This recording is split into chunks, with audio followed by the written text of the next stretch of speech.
Indonesia's Flores Island, once home to diminutive Homo Floresiensis, skullcast shown above, also has modern pygmy populations.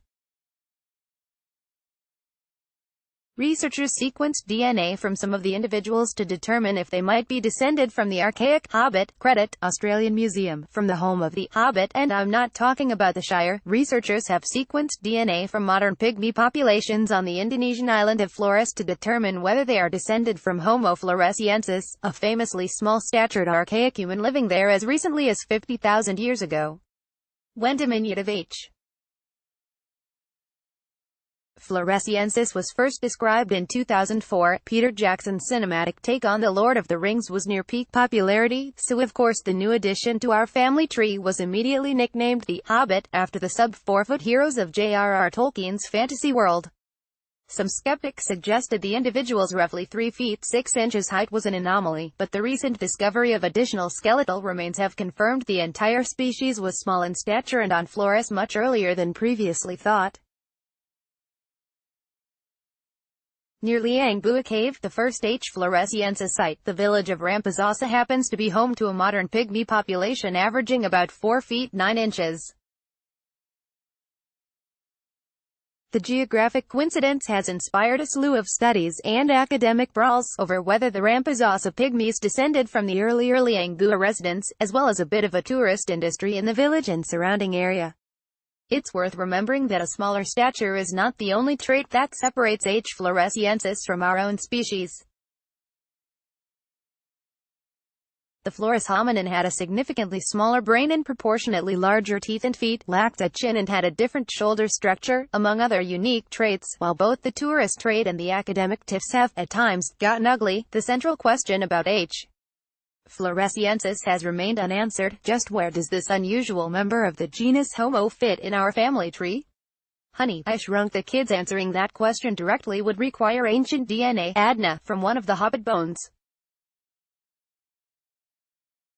Although techniques for ADNA extraction and sequencing have advanced tremendously in the last half-decade, DNA still degrades over time, especially in hot, humid environments.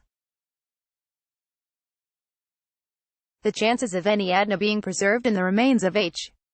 floresiensis are slim. Researchers can, however, use modern DNA to rule out certain scenarios, such as the notion that the Rampozosa folks descended from H. floresiensis. Scientists collected DNA samples from 32 Rampozosan adults and generated a kind of reference library of the population's unique genetic signatures. The team then sequenced the entire genomes of 10 of the individuals. They compared the genomes to more than 2,500 others from populations worldwide, as well as previously analyzed genetic signatures of our closest known hominin kin, the Neanderthals and the Denisovans. Based on their analysis, the researchers concluded that the Rampozosa villagers traced their ancestry back to an older Oceania population that had more recently mixed and mingled with East Asians.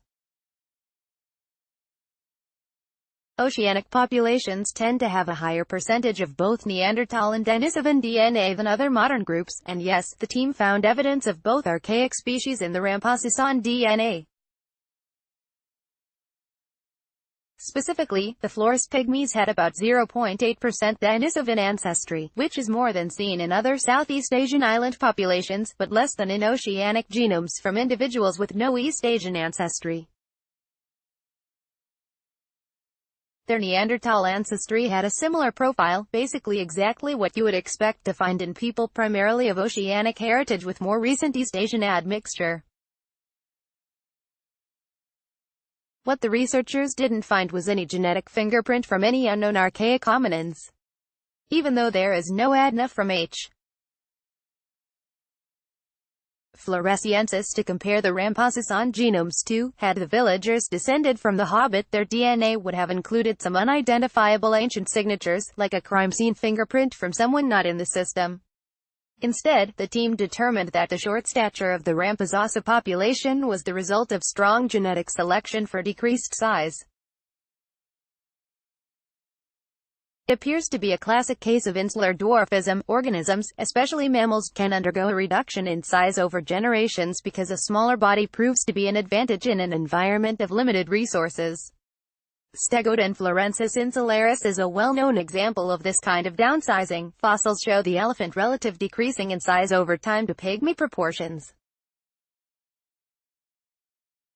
This subspecies of Stegodon hails from Flores as well. Of course, another example of insular dwarfism is H. Floresiensis, the authors point out, demonstrating two entirely separate hominin lineages, the Hobbits and the modern pygmy H. sapiens of Ramphasasa, who got shorted. Fun fact, while Flores seems to be a place that shrinks hominins and proboscideans alike, the island is also home to giant rats. Although rodents of unusual size, I don't think they exist.